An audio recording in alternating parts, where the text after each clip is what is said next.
Okay, so I am going to interview my wife. Say hello. Hello. Okay, so this is Amy.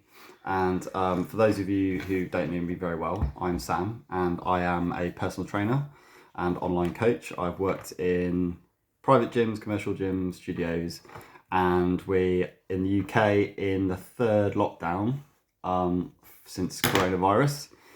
And I'm going to interview Amy because she is a normal person that's a mum that has a full-time job. I've just got a Malteser bar there, look. Yeah, that says a well done for my first proper day at my new job. Yeah. First week at a new job. So she gets Malteser bar. Anyway, this video is being made to kind of talk about motivation and working out through lockdown or lack of. And the reason I decided to make this video and the reason I decided to interview Amy was because... I'm lazy. Well, she is quite lazy, to be fair. She just said... Get slapped later. We'll move on to that. The reason I wanted to do this was because... not calling anyone out in particular, just in general in my industry, in the fitness industry, especially in lockdowns, and quite rightly so, there's lots of talk of like, oh, if you don't work out, it's just an excuse this, an excuse that, and you must be motivated all the time. And then there's some people that say, we know motivation's hard, but work out, you must work out, blah, blah, blah, blah, blah. And that's what we're really here to talk about, to kind of say, yeah, that's good, but also to have a real person's take on it. Our son is 14 months old, just gone. She doesn't work out currently. And that's really what I'm going to interview her about, why she's not working out. All just a ruse because he wants me to get fit. Say that again? So it's just a ruse because he wants me to get fit. Yeah, so we're going to try and have a bit of a laugh of it. That being said, she is in good shape. She is quite slim. She does kind of eat healthy. Well, my previous job before the one I just started was very active. Yes, so we're going to get onto that as well. So really, like the first kind of thing I wanted to say was, well, kind of skipping the gun there. So we will talk about calories and food and all the boring stuff. But one thing I did want to say is that what I've just said about these other personal trainers and other people in the industry is it's like a lot of people put bullet point tips out there. And one of the ones I've seen trending quite a lot, which makes me laugh, is you must get 8 hours of sleep a day and you must go to bed before 10 o'clock. The camera goes to a mum who works. What do you say to that? I say, if I was your coach and I said, right, Amy, I need you to have 8 hours sleep every night and I need you to go to bed before 10 o'clock, what would you say? I'd say dream on. You'd probably sack me as a coach, wouldn't you? Yeah, well, it's just unrealistic. It's not possible. No. Last night, I was awake with Alfie from 2:30 till just after 3. Because he had bad dreams. Because he had bad dreams. So it's not realistic. And as much as I try to get to bed for 10, I have stuff to do once he's in bed. Yeah. And then sometimes I want to sit down for a bit and have a drink. Yeah. Not a drink as in alcoholic drink. I have a vodka. I'm quite old. I have a Horlicks or a hot chocolate before bed. So it's not possible to get 8 hours of sleep every single night. No. So that one I just think is unrealistic. I think it'd be better if someone wants to motivate or encourage someone. I get you should get 8 hours sleep a night. It is better for you.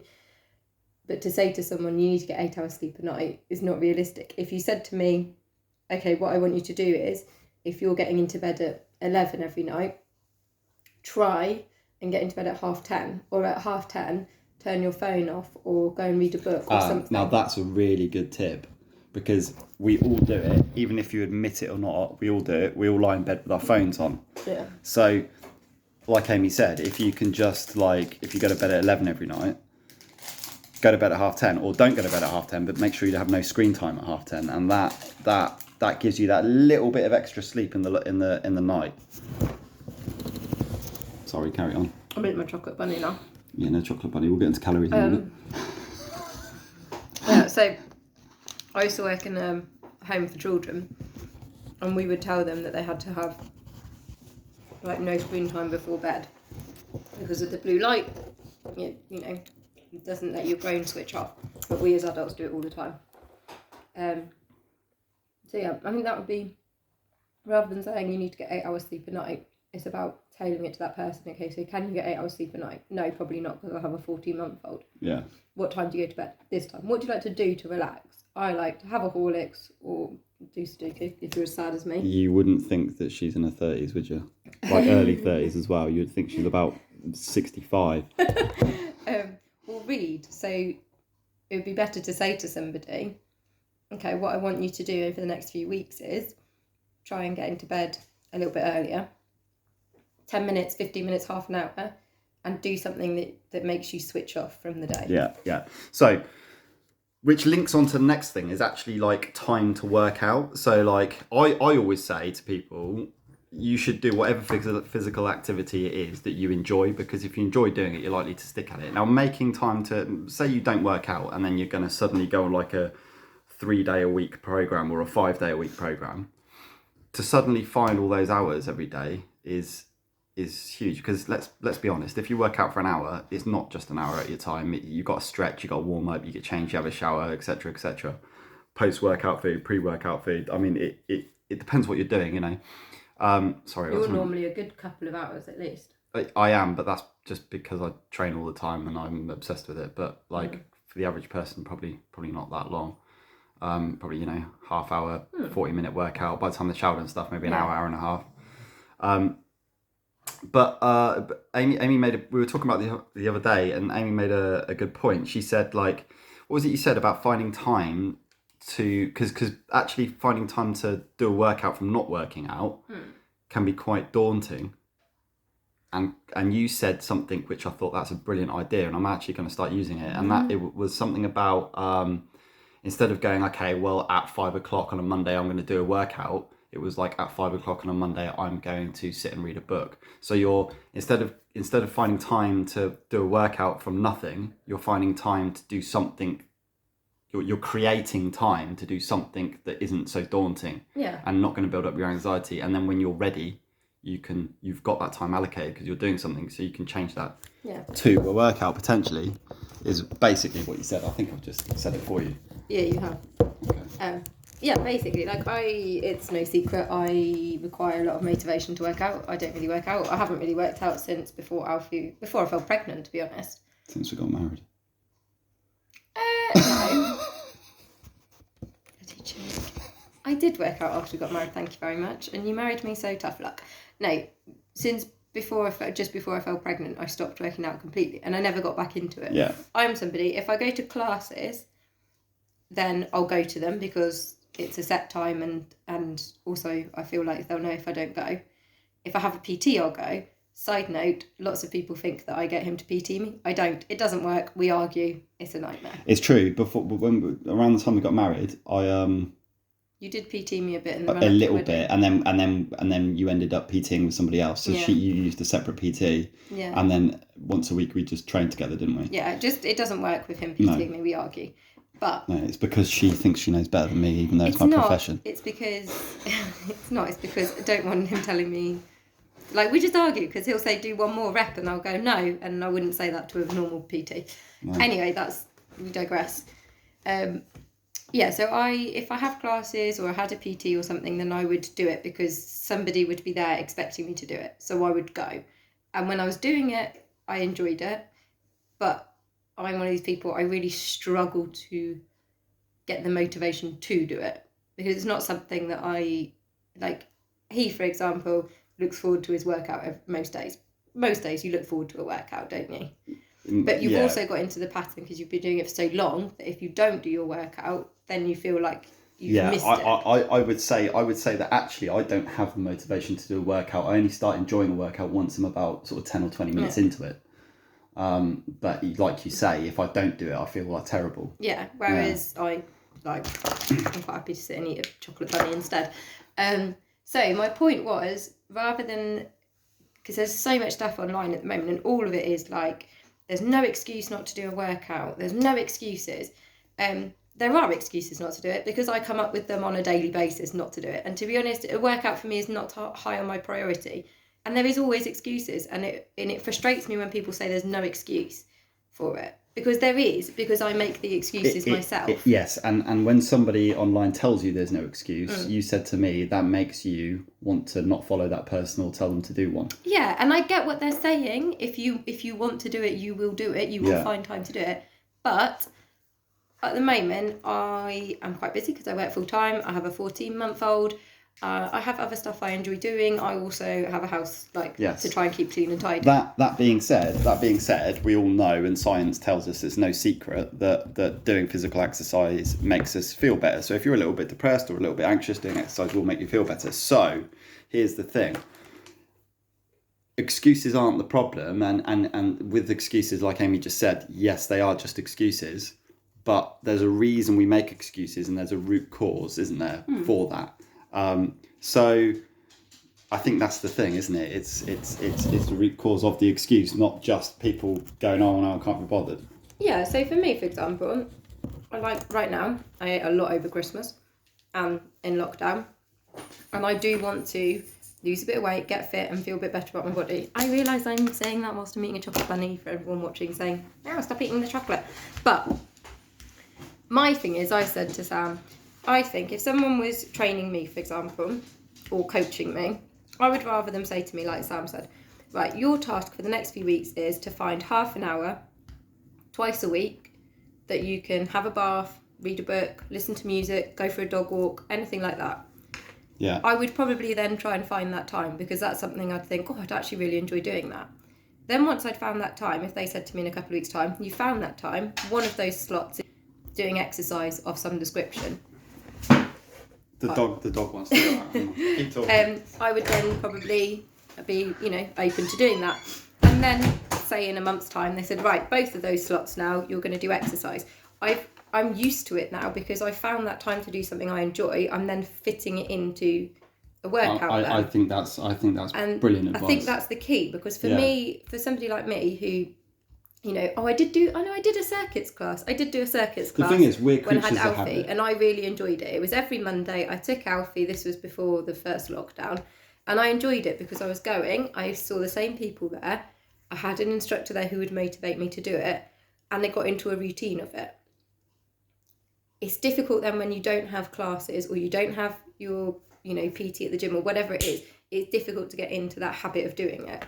But something like that, where I can find the time and then build into that the workouts. Yeah. I would find which a better way of loops doing back round to what I say, and what every single PT and coach says is it's about discipline and habit, which is exactly what you've just explained. But you've explained it in a way that's more realistic and doable, rather than just you do it or it's an excuse. Yeah, so for example, in the first lockdown, Sam, I had a 4-month-old, and Sam wrote me some programs because I wanted him to, and I really struggled to do them because I was trying to balance being in a lockdown, having a 4-month-old, and fitting in workouts. And it just wasn't higher on my priority. I did do some of them, but I found it really difficult to get into that routine because I hadn't found a time a couple of times a week to do it. Yeah. So I was just trying to fit it in whenever I could, and there was no routine to it. It never became a habit. It never became a routine. So I guess what we're saying is find a routine where you effectively make time for yourself, and then that time is there, and then you can swap it for whatever you want, whether that's a workout, whether that's bodybuilding or boxing or I don't know, gymnastics or whatever. Yeah. And I don't like exercise. However, I enjoy it when I'm doing it. I loved doing my classes at the gym. I loved it when we trained together. Yeah. And I'd be like, oh my God, I just did a body weight dip for the first time, or things like that. So if I say that, I know I'll feel better when I do it. And I think that's basically summed it up. And I think what I'm about to say now is probably a separate video altogether. But because we're on the subject of it, and she's sat there with a chocolate bar, I think we should glaze over it slightly. Is why is Amy actually in really good shape when she doesn't exercise and sits there with chocolate? Why is that? And what it is calories out versus calories in. Now, Amy does not calorie track because she thinks it's obsessive, and if I calorie track, she moans at me like crazy. I just think However, how many steps have you done today? Probably not that many, because I've been You've been stationary all day. I've been quite. So for me, this is a quiet day. Yeah. Really quiet day. 7,282 by 5 o'clock in the afternoon. But that's a quiet day. That's a quiet day for her. So how many would you normally do? About 15 to 20,000. Maybe by 5 o'clock. Yeah, maybe like by the end of the day, normally like 25,000. Yeah. Or something. Which goes back to the calories in versus calories out. If you're doing 25,000 steps a day, and you have a little bit of breakfast, a little bit of lunch, a little bit of dinner, you can have chocolate. Like, it's how many calories is that? What does it say? It is. So this one. Yeah. Oh, hang on. Like, what you got to think, if you're in the gym and you're doing an hour's workout lifting weights, 157 calories. Mm-hmm. You're probably only burning. I mean, this is very pie in the sky, but like, say you burn 300 calories in an hour's workout. This is why the food thing is so important, because actually, like, 300 calories isn't a lot to burn, and if that's your only physical activity is an hour in the gym doing 300 calories, then you have 2 of those and you've just undone it. So my point is that Amy's active and she enjoys chocolate and sweet treats, but she just balances it naturally pretty well without tracking anything anyway, because she's just on her feet all the time, and that's fine. So if you sit at a desk and you literally do nothing and you do about 200 steps in a day, then obviously if you have a Mars bar, that's pretty much all just going to go as excess, isn't it? If the rest of the calories are level. This is going to be a separate video because it'll go on for another 20 minutes. Stand up and give us a whirl so we can see what great shape you're in. No. Go on. Stand up. No? She's looking at me like I'm really weird now. Yeah, I have. You're in great shape. You're wearing a baggy jumper. I'm wearing a very baggy jumper. Yeah. I am. Yeah. Look, I am in. I have put on some weight recently. I think everyone has over Christmas and lockdown and stuff. But I am in pretty good shape. But I am an active person. I don't exercise, but I'm active. She doesn't exercise, but she's active. Yeah. The difference between now and when she did weight training wasn't really much, except for the fact she was really, really strong. Yeah. So she could put me on her shoulders, and I'm 80 kilos, and you're like 54 kilos-ish, wringing wet. And she could just do multiple squats with me on her back. She could do dips and pull-ups with her own body weight, which is pretty impressive. Yeah, whereas I can't now. Whereas she can't now because obviously she's done weight training, so she's just lost her strength. And that's really the difference. She's active, so yeah. The point of the video is basically... I think the point of the video is just because I think... Summarise it and finish it. I think that there's a lot out there at the moment about... there's no excuse not to exercise, especially at the moment because we're in lockdown, you're not going anywhere, there's no excuses. And there are excuses. Like, you have excuses. And it frustrates me that people say there's no excuse. Yeah. There are excuses because it's just not maybe top of your priority because everyone has a million things going on. Plus, we're in a pandemic. And excuses are okay. Exactly. Just make time for yourself. However, I think the point is, I know I feel better when I exercise. However, for me, I have to find that time, fill that time with stuff that I know I'll enjoy, and then add in the exercise to it and not beat myself up that I'm not doing it. But I do know it'll make me feel better. So I am going to try and do that. But I'm not doing a New Year's resolution. I'm not doing a January diet. I'm not doing any of those things. I'm just going to try and find that time in the day. And that's it. Amy and Sam out.